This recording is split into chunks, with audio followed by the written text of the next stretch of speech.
Bienvenue sur la force de la foi. Dans cette vidéo, nous explorerons ensemble le fascinant et profond sujet du pouvoir de la prière dans la Bible. Je t'invite à rester jusqu'à la fin pour découvrir tous les secrets que ce livre sacré nous révèle sur la manière dont la prière peut transformer nos vies et nous rapprocher de Dieu. La prière est l'un des aspects les plus essentiels et profonds de la vie spirituelle. Ce n'est pas simplement une récitation de mots ou une routine religieuse, mais une connexion vivante et personnelle avec le Créateur de l'univers. Tout au long de la Bible, nous trouvons d'innombrables exemples de la manière dont la prière a changé des situations, déplacé des montagnes et transformé des cœurs. Mais qu'est-ce qui rend la prière si puissante? Comment pouvons-nous, dans notre vie quotidienne, faire l'expérience de ce même pouvoir? Commençons par définir ce qu'est la prière. La prière est une communication directe et personnelle avec Dieu. C'est un dialogue, pas un monologue. C'est ouvrir notre cœur à notre Père céleste, en partageant avec lui nos joies, tristesses, doutes et espoirs. Dans Philippiens 4, 6, 7, il est écrit « Ne vous inquiétez de rien, mais en toute chose, faites connaître vos besoins à Dieu par des prières et des supplications, avec des actions de grâce. » Cela nous montre que nous pouvons apporter toutes nos préoccupations à Dieu, en ayant confiance qu'il nous écoute et nous donnera sa paix qui surpasse toute intelligence. Dans l'Ancien Testament, nous voyons comment la prière a joué un rôle crucial dans la vie des patriarches et des prophètes. Prenons par exemple l'histoire d'Abraham. Dans Genèse 18, Abraham intercède auprès de Dieu pour Sodome et Gomorrhe, montrant l'importance de l'intercession dans la prière. Bien que les villes aient finalement été détruites, l'intercession d'Abraham a permis à son neveu Lot et à sa famille d'être sauvés. Cela nous enseigne que nos prières peuvent avoir un impact significatif sur la vie des autres. Un autre exemple est celui de Moïse. À de nombreuses reprises, Moïse a intercédé pour le peuple d'Israël lorsqu'ils avaient péché contre Dieu. Dans Exode 32, après que les Israélites s'aient fait le veau d'or, Dieu était prêt à les détruire. Mais Moïse a prié ardemment pour eux, et Dieu a décidé de ne pas infliger le châtiment qu'il avait prévu. La prière de Moïse montre comment l'intercession peut changer le cours des événements et révèle la miséricorde de Dieu. La vie d'Anne est également un témoignage puissant de l'impact de la prière. Dans 1 Samuel 1, Anne est une femme stérile qui souffre d'humiliation et de tristesse. Dans son angoisse, elle se rend au temple et prie avec ferveur, versant son âme devant Dieu. Sa prière est si intense que le prêtre Élie pense qu'elle est ivre. Cependant, Dieu entend son cri et lui accorde un fils, Samuel, qui deviendra l'un des grands prophètes d'Israël. Ce récit nous montre que Dieu entend les prières sincères et profondes de nos cœurs. En passant au Nouveau Testament, Jésus est notre plus grand exemple d'une vie dédiée à la prière.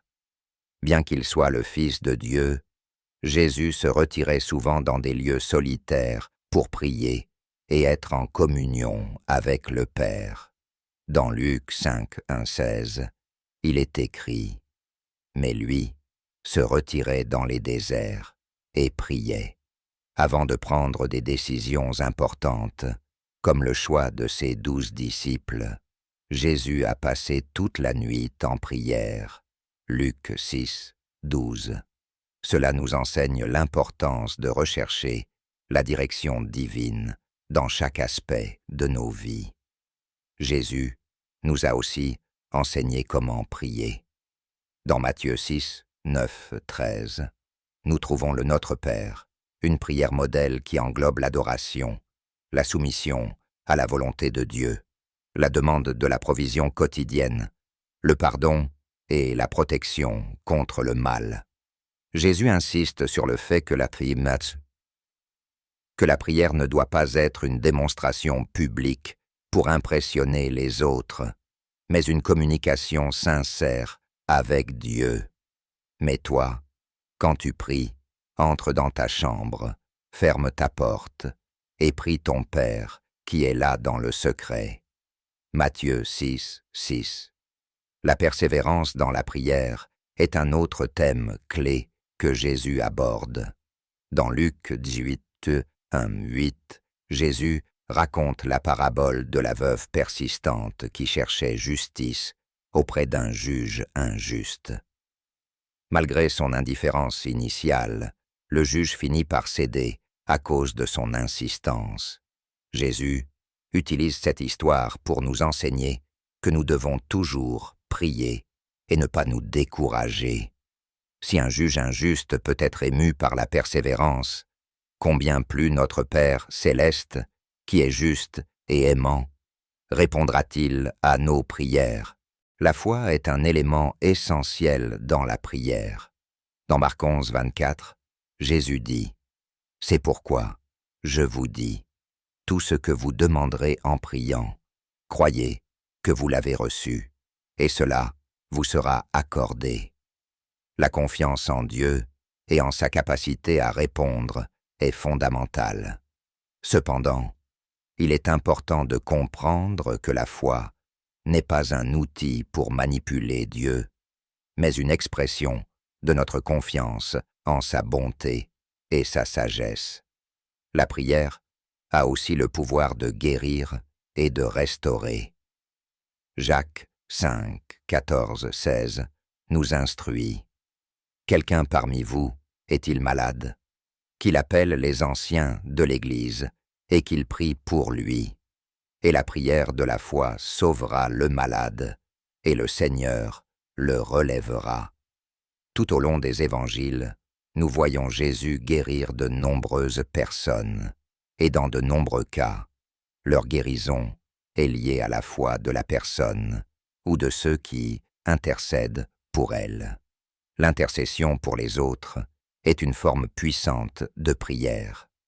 Dans Ézéchiel 22, 30, Dieu dit « Je cherche parmi eux un homme qui érige un mur et se tienne à la brèche devant moi pour le pays, afin que je ne le détruise pas, mais je n'en trouve point. » Cela souligne l'importance de se tenir dans la brèche en prière pour notre famille, notre communauté et notre nation. Nos prières peuvent influencer le cours des événements et amener l'intervention divine dans des situations difficiles. La prière et le pardon sont intimement liés. Dans Marc 25, Jésus enseigne.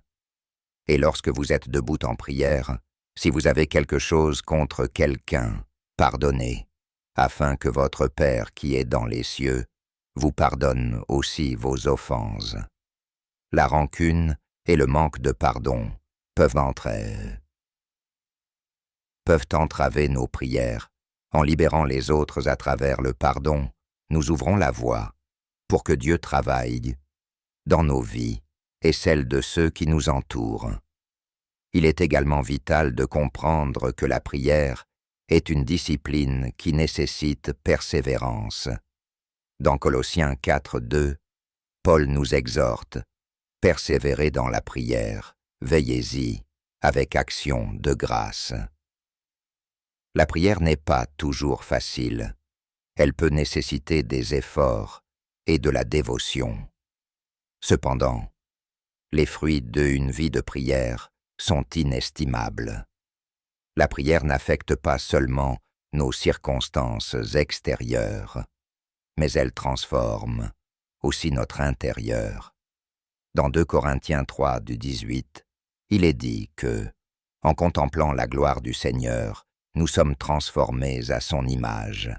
En passant du temps dans la présence de Dieu, nous sommes changés, affinés et fortifiés dans notre foi. La prière dans l'esprit est une autre dimension que l'apôtre Paul nous encourage à explorer. Dans Romains 8, 26-27, il est écrit « De même aussi l'Esprit nous aide dans notre faiblesse, car nous ne savons pas ce qu'il nous convient de demander dans nos prières. Mais l'Esprit lui-même intercède par des soupirs inexprimables. » Cela nous montre que même lorsque nous ne savons pas comment prier, le Saint-Esprit nous assiste et nous guide dans nos prières. La prière est aussi une manière de louer et d'adorer Dieu. Il ne s'agit pas toujours de demander des choses, c'est aussi une occasion de reconnaître la grandeur et la bonté de Dieu. Les psaumes sont remplis de prières de louanges. Par exemple, le psaume 100 nous invite « Entrez dans ses portes avec des actions de grâce, dans ses parvis avec des cantiques. Célébrez-le, bénissez son nom. » Dans les moments de crise, la prière est notre refuge. Le psaume 46, 1 déclare « Dieu est pour nous un refuge et un appui, un secours qui ne manque jamais dans la détresse. » Lorsque nous faisons face à des difficultés, nous pouvons nous tourner vers Dieu dans la prière, en ayant confiance qu'il est notre rocher et notre soutien. La prière communautaire a un pouvoir spécial.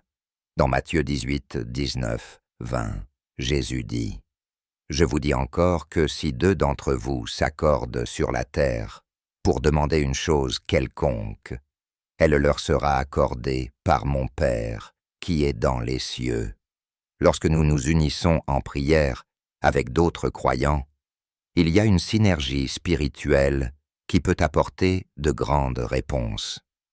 Dans le livre des Actes, nous voyons comment l'Église primitive dépendait ardemment de la prière. Lorsque Pierre fut emprisonné, l'Église priait intensément pour lui. Et Dieu envoya un ange pour le libérer, Hébreux 12, 5, 11. Cet événement montre le pouvoir de la prière collective et comment elle peut produire des miracles. Cependant, il est important d'aborder le sujet des prières non exaucées ou lorsque Dieu semble garder le silence. Parfois, nos prières ne sont pas exaucées de la manière que nous espérons. Dans de tels cas, il est crucial de faire confiance à la souveraineté et à la sagesse de Dieu. Paul a expérimenté cela lorsqu'il a prié pour que l'écharde dans la chair lui soit enlevée, et la réponse de Dieu fut « Ma grâce te suffit ». Ce d'un Corinthiens 12, 9. Cela nous enseigne que Dieu a toujours un but plus élevé et que sa grâce est suffisante pour nous soutenir. L'humilité est essentielle dans la prière. Dans Luc 18, 9, 14, Jésus raconte la parabole du pharisien et du publicain. Le pharisien priait avec arrogance, se vantant de ses œuvres, tandis que le publicain, conscient de son péché, priait avec humilité. « Ô Dieu, sois apaisé envers moi, pécheur. » Jésus dit que le publicain fut justifié devant Dieu. Cela nous enseigne que Dieu regarde au cœur et que l'humilité est essentielle dans notre communication avec lui. La prière et le jeûne vont souvent de pair dans la Bible. Le jeûne est une pratique spirituelle qui nous aide à nous concentrer davantage sur Dieu et moins sur nous-mêmes. Dans le livre d'Esther, nous voyons comment elle et le peuple juif ont jeûné et prié avant qu'elle ne se présente devant le roi pour demander le salut de son peuple. Esther 4, 16. Cet acte de consécration a conduit à une grande délivrance. La prière thème est également un outil pour combattre les forces spirituelles maléfiques. Dans Éphésiens 6, 12, Paul nous rappelle que notre lutte n'est pas contre la chair et le sang, mais contre les principautés et les puissances. Plus loin dans le même chapitre, il nous exhorte à prier en tout temps par l'Esprit et à veiller avec persévérance. Éphésiens 6, 18. La prière fait partie de notre armure spirituelle et est essentielle dans la bataille contre le mal. Il est également fondamental d'enseigner aux nouvelles générations l'importance de la prière.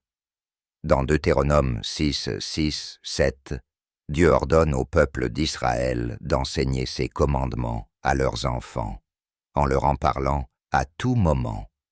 En inculquant une vie de prière aux jeunes, nous semons des graines qui porteront des fruits dans l'avenir. La prière constante est une pratique que Paul met en avant dans ses lettres.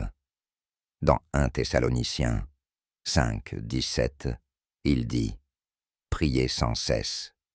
Cela ne signifie pas que nous devons prier 24 heures sur 24 sans rien faire d'autre, mais que nous devons garder une attitude de prière continue, étant toujours en communion avec Dieu. La prière nous aide également à nous aligner sur la volonté de Dieu. Dans le Notre Père, Jésus nous enseigne à prier « Que ta volonté soit faite sur la terre comme au ciel ». Matthieu 6, 10. En cherchant la volonté de Dieu dans nos prières, nous nous soumettons à son plan parfait et faisons confiance qu'il sait ce qui est le mieux pour nous. Dans les moments d'incertitude et de décision, la prière est notre guide. Jacques 1, 5 nous dit « Si quelqu'un d'entre vous manque de sagesse, qu'il la demande à Dieu, qui donne à tous, simplement et sans reproche, et elle lui sera donnée. » Dieu est prêt à nous donner direction et compréhension si nous le cherchons sincèrement. La prière est aussi une expression de notre dépendance à Dieu. En priant, nous reconnaissons que nous ne pouvons pas tout faire par nous-mêmes et que nous avons besoin de son aide et de sa provision. Dans Jean 15, 5, Jésus dit « Sans moi, vous ne pouvez rien faire. » En restant connectés à lui par la prière, nous pouvons porter du fruit et accomplir son but pour nos vies. La prière peut changer les cœurs, y compris le nôtre. Parfois, en priant pour une situation ou pour une personne, Dieu commence à travailler dans notre propre cœur, changeant nos attitudes et perspectives. Cela nous permet de voir les choses de son point de vue et d'agir avec amour et compassion. Il est également important de prier pour nos dirigeants et gouvernants. Dans 1 Timothée 2, 1, 2, Paul exhorte à faire des prières et des supplications pour tous, en particulier pour les rois et pour tous ceux qui sont en autorité. En le faisant, nous contribuons à un climat de paix et de justice dans notre société. La prière et l'action doivent aller de pair. Bien que la prière soit puissante, nous devons aussi être prêts à agir lorsque Dieu nous guide. Néhémie a prié et jeûné pour l'État de Jérusalem, mais il a aussi pris des mesures concrètes pour reconstruire les murs de la ville. Néhémie 1 et 2.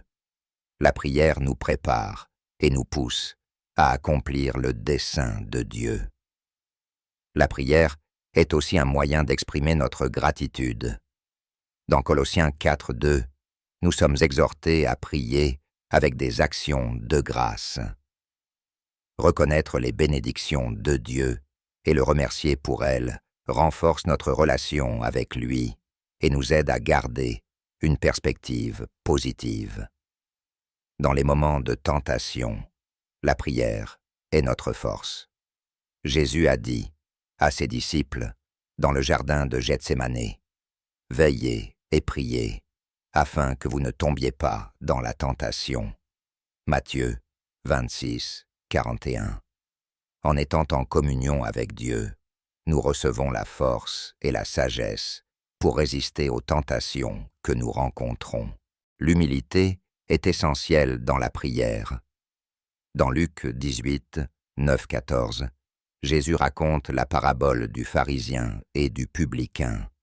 Le pharisien priait avec arrogance, se vantant de ses œuvres, tandis que le publicain, conscient de son péché, priait avec humilité. « Ô Dieu, sois apaisé envers moi, pécheur. » Jésus dit que le publicain fut justifié devant Dieu. Cela nous enseigne que Dieu regarde au cœur et que l'humilité est essentielle dans notre communication avec lui. La prière et le jeûne vont souvent de pair dans la Bible. Le jeûne est une pratique spirituelle qui nous aide à nous concentrer davantage sur Dieu et moins sur nous-mêmes. Dans le livre d'Esther, nous voyons comment elle et le peuple juif ont jeûné et prié avant qu'elle ne se présente devant le roi pour demander le salut de son peuple. Esther 4, 16. Cet acte de consécration a conduit à une grande délivrance. La prière thème est également un outil pour combattre les forces spirituelles maléfiques. Dans Éphésiens 6, 12, Paul nous rappelle que notre lutte n'est pas contre la chair et le sang, mais contre les principautés et les puissances. Plus loin dans le même chapitre, il nous exhorte à prier en tout temps par l'Esprit et à veiller avec persévérance. Éphésiens 6, 18. La prière fait partie de notre armure spirituelle et est essentielle dans la bataille contre le mal. Il est également fondamental d'enseigner aux nouvelles générations l'importance de la prière. Dans Deutéronome 6, 6, 7, Dieu ordonne au peuple d'Israël d'enseigner ses commandements à leurs enfants, en leur en parlant à tout moment. En inculquant une vie de prière aux jeunes, nous semons des graines qui porteront des fruits dans l'avenir. La prière constante est une pratique que Paul met en avant dans ses lettres. Dans 1 Thessaloniciens 5, 17, il dit « Priez sans cesse ». Cela ne signifie pas que nous devons prier 24 heures sur 24 sans rien faire d'autre, mais que nous devons garder une attitude de prière continue, étant toujours en communion avec Dieu. La prière nous aide également à nous aligner sur la volonté de Dieu. Dans le Notre Père, Jésus nous enseigne à prier « Que ta volonté soit faite sur la terre comme au ciel » Matthieu 6, 10. En cherchant la volonté de Dieu dans nos prières, nous nous soumettons à son plan parfait et faisons confiance qu'il sait ce qui est le mieux pour nous. Dans les moments d'incertitude et de décision, la prière est notre guide. Jacques 1, 5 nous dit « Si quelqu'un d'entre vous manque de sagesse, qu'il la demande à Dieu, qui donne à tous, simplement et sans reproche, et elle lui sera donnée. » Dieu est prêt à nous donner direction et compréhension si nous le cherchons sincèrement. La prière est aussi une expression de notre dépendance à Dieu. En priant, nous reconnaissons que nous ne pouvons pas tout faire par nous-mêmes et que nous avons besoin de son aide et de sa provision. Dans Jean 15, 5, Jésus dit « Sans moi, vous ne pouvez rien faire. » En restant connectés à lui par la prière, nous pouvons porter du fruit et accomplir son but pour nos vies. La prière peut changer les cœurs, y compris le nôtre. Parfois, en priant pour une situation ou pour une personne, Dieu commence à travailler dans notre propre cœur, changeant nos attitudes et perspectives. Cela nous permet de voir les choses de son point de vue et d'agir avec amour et compassion. Il est également important de prier pour nos dirigeants et gouvernants. Dans 1 Timothée 2, 1, 2, Paul exhorte à faire des prières et des supplications pour tous, en particulier pour les rois et pour tous ceux qui sont en autorité. En le faisant, nous contribuons à un climat de paix et de justice dans notre société. La prière et l'action doivent aller de pair. Bien que la prière soit puissante, nous devons aussi être prêts à agir lorsque Dieu nous guide. Néhémie a prié et jeûné pour l'État de Jérusalem, mais il a aussi pris des mesures concrètes pour reconstruire les murs de la ville. Néhémie 1 et 2. La prière nous prépare et nous pousse à accomplir le dessein de Dieu. La prière est aussi un moyen d'exprimer notre gratitude. Dans Colossiens 4, 2, nous sommes exhortés à prier avec des actions de grâce. Reconnaître les bénédictions de Dieu et le remercier pour elles renforce notre relation avec lui et nous aide à garder une perspective positive. Dans les moments de tentation, la prière est notre force. Jésus a dit à ses disciples dans le jardin de Gethsémane, « Veillez et priez, afin que vous ne tombiez pas dans la tentation. » Matthieu 26, 41. En étant en communion avec Dieu, nous recevons la force et la sagesse pour résister aux tentations que nous rencontrons.